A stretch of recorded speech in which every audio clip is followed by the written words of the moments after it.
देखिए राजीव जी, जो उन्होंने स्टेटमेंट दिया है वो तो बिल्कुल सेल्फ गोल कर ही रहे हैं। जुयाल जी सही कह रहे हैं कि उन्होंने खतरे की घंटी खुद ही मान लिया कि भारतीय जनता पार्टी के लिए अगर खतरे के लिए कोई घंटी है तो वो खतरे को, वो जनता के लिए खतरा नहीं है। समाजवादी पार्टी, समाजवादी पार्टी अगर खतरा है तो वो बीजेपी के लिए खतरा है। और वो लगातार जो आप सर्वे दिखा रहे हैं या फिर हम लोग और जो जितने भी सर्वे हो रहे हैं, जो जमीनी स्थितियां आ रही हैं, उन सबों में यही चीजें नजर आ रही हैं। अगर हम लोग देख रहे हैं कि जो निजी, जो प्राइवेट चैनल है, उनके भी सर्वे में आप देख लीजिए कि समाजवादी पार्टी को जहां एक चैनल पहले 22% पे दिखा रहा था, अब वो भी उसको 32-33% पे 2-3 महीने में दिखा रहा है। जबकि बीजेपी को लगे हुए वो 40%, 41% पे फिक्स करके रखा हुआ है। तो अगर हम लोग जिस तरह से वोट प्रतिशत बढ़ रहा है, और हम लोग जानते हैं कि सत्तारूढ़ पार्टी को किस तरह से वो लोग रोक के रखते हैं, वो आंकड़ा भी कैसे फर्जी सा होता है। तो जमीनी स्थितियां, जो बीजेपी का जो आंतरिक सर्वे है, वो तो ये कह रहा है कि 100 सीटें भी बड़ी मुश्किल है इनके लिए। तो 100 सीट पहुंचना भी मुश्किल है। अलग अलग जो इन्होंने अपने ढंग से सर्वे कराए वो कह रहे हैं। और हर जगह बढ़त में कौन नजर आ रहा है? तो बढ़त में समाजवादी पार्टी नजर आ रही है। तो इसलिए खतरे की घंटी उनके लिए कोई और नहीं है, समाजवादी पार्टी ही है।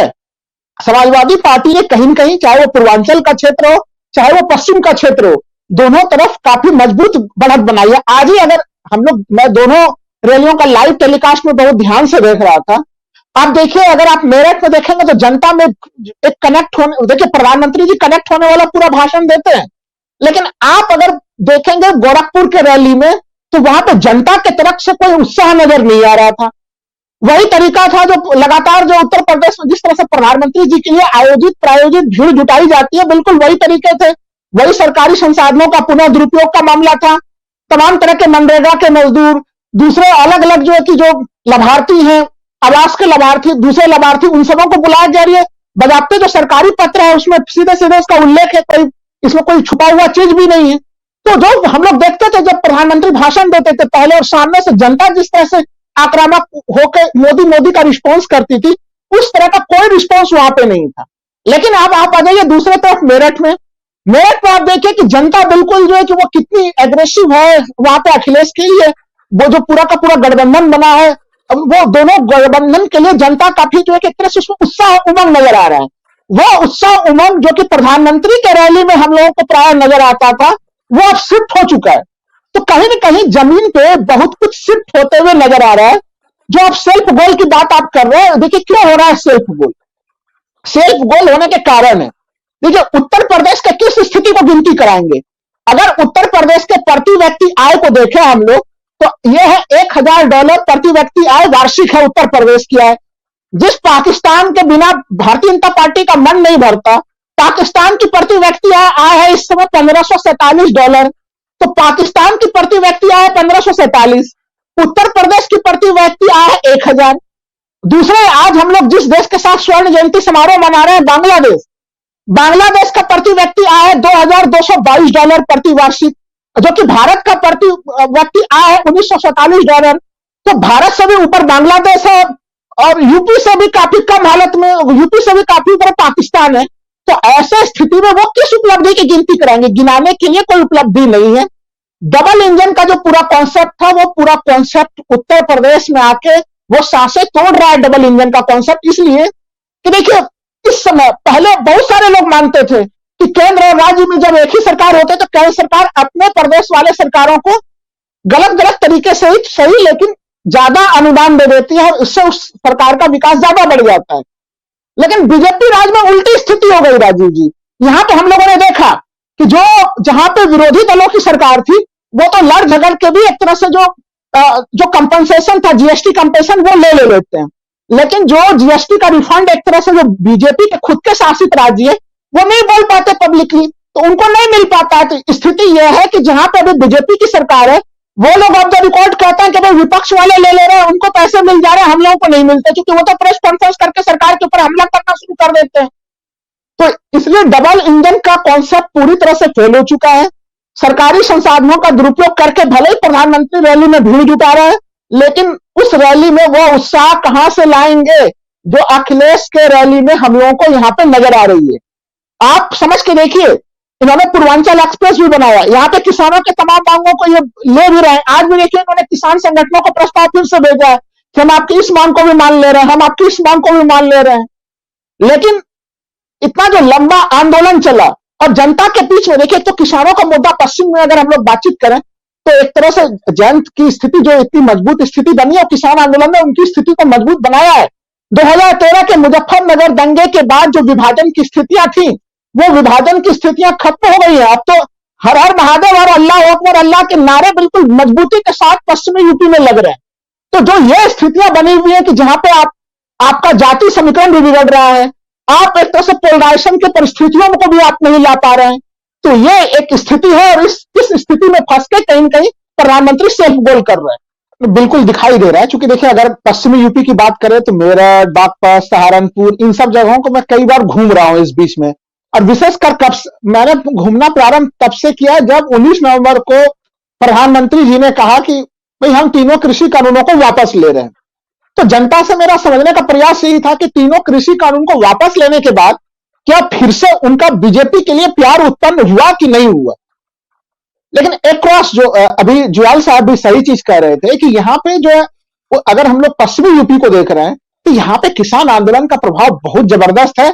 किसान आंदोलन ने कहीं न कहीं जातियों की दीवार को तोड़ के, एक तरह से धर्म की दीवारों को तोड़ के एक वर्गीय आधार खड़ा किया है, एक क्लास, यानी कि एक क्लास को बहुत दिनों बाद हम लोग राजनीति में क्लास देख रहे हैं। तभी मैं देख पा रहा हूं कि जो सवर्ण वर्ग के लोग हैं, जो कि विशेषकर कई सारे त्यागी के गांव में हमने लोगों से पूछा कि आप किसको वोट देंगे, तो उन लोगों ने स्पष्ट रूप से कहा कि जब से वोट दिया हूं तब से वोट बीजेपी को ही दिया हूं। यानी वो 2007 के समय से भी पहले कि वो परंपरागत वोटर रहे भारतीय जनता पार्टी के।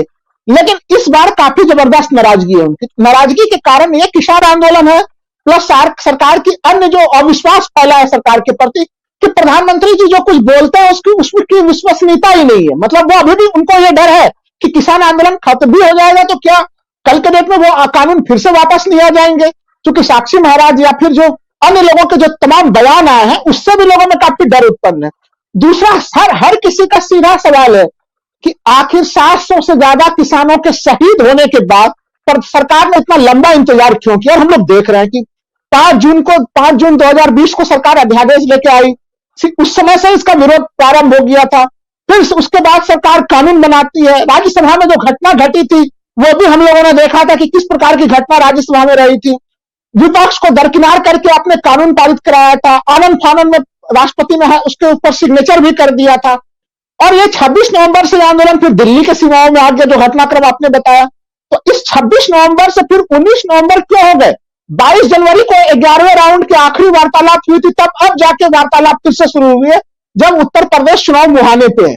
तो ये सवाल तमाम पश्चिमी यूपी में लोग सीधे सीधे पूछ रहे हैं कि उनकी नाराजगी बहुत है। और अब तक, क्योंकि देखिए इस सेशन में भी लोग इंतजार कर रहे थे कि शायद प्रधानमंत्री 2 मिनट का मौन उन शहीद किसानों के लिए रखेंगे।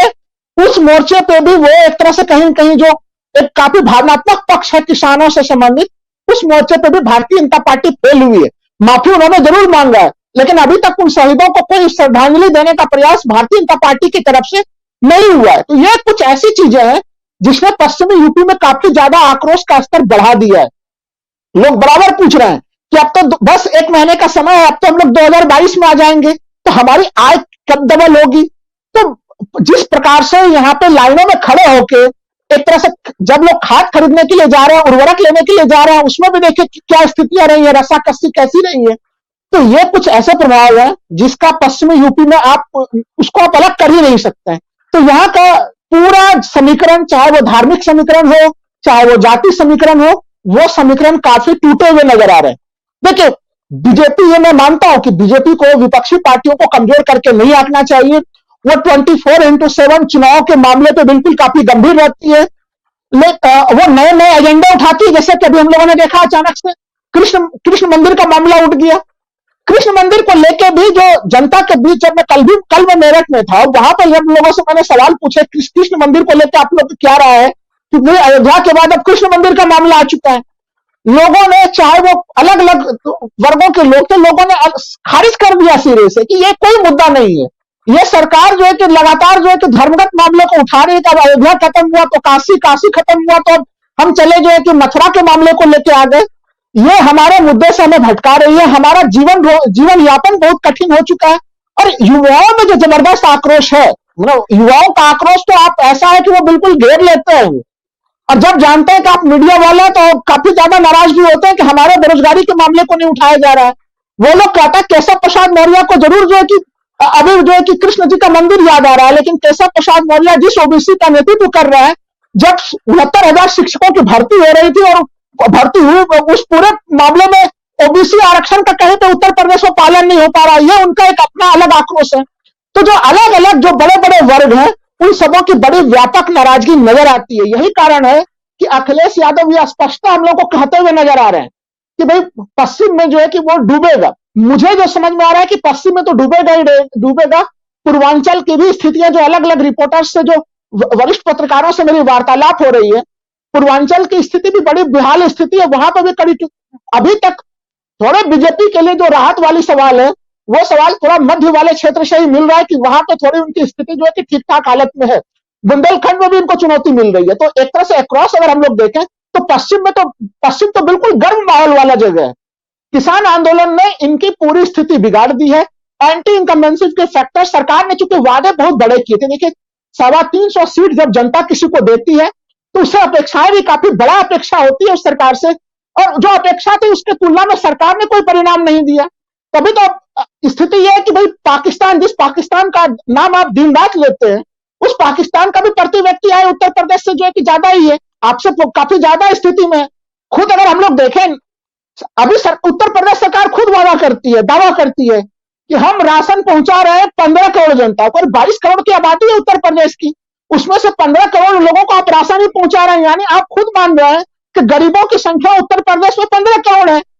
तो आखिर यह राज्य कहां चला गया? नीति आयोग के आंकड़ों में देख लीजिए कि आप तीसरे नंबर पे, एक तरह से बिहार झारखंड के बाद उत्तर प्रदेश आ जा रहा है।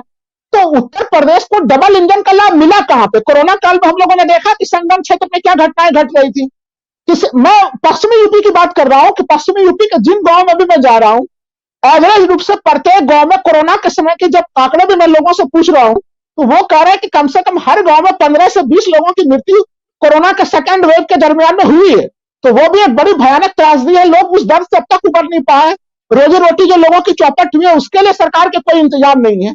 तो ये कुछ ऐसे आक्रोश के मुद्दे हैं जो प्रधानमंत्री जी के भाषण से दूर नहीं हो सकते। और मैं सहमत हूं कि अब तो छोटे छोटे बच्चे भी अंदाजा लगा लेते हैं कि प्रधानमंत्री अगले लाइन में क्या कहने वाले हैं।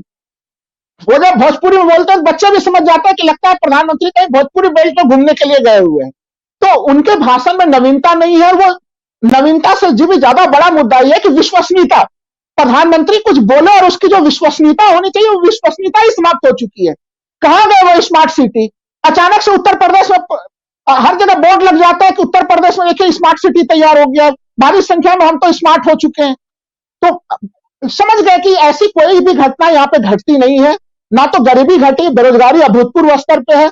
और एक चीज मैं देख पा रहा हूं कि 2017 में जो रणनीति भारतीय जनता पार्टी में अमित शाह अपना रहे थे, अलग अलग लोगों को सोशल इंजीनियरिंग तैयार करने में जो जुड़े हुए थे, वो प्रयोग इस बार उनसे काफी सफल ढंग से अखिलेश यादव करते हुए नजर आ रहे हैं।